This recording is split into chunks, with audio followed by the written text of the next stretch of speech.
এক লোক তার বউকে এসএমএস করছিল, কিন্তু ভুলবশত সেই মেসেজটি চলে গেল এক বিধবা মহিলার কাছে। সেই বিধবা মহিলার স্বামী মাত্রই গতকাল মারা গিয়েছেন।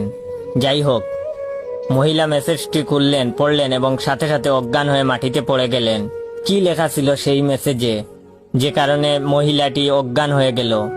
মেসেজে লেখা ছিল যে, আমার প্রিয় বউ, আমি ঠিকঠাক মতোই পৌঁছেছি। আমি জানি তুমি আমার কাছ থেকে মেসেজ আশা করনি। এখানেও আজকাল মোবাইল ফোন এসে পড়েছে।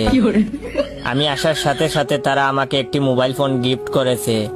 সেই মোবাইল থেকেই আমি তোমাকে মেসেজ পাঠালাম। তুমি জেনে আরো খুশি হবে যে তারা সবাই এখন তোমার জন্য অপেক্ষা করছে।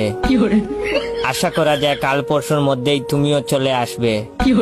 আশা করি তোমার যাত্রাও হবে আমার মতো সুখের। তোমার অপেক্ষায় রইলাম। ইতি তোমার প্রিয় স্বামী।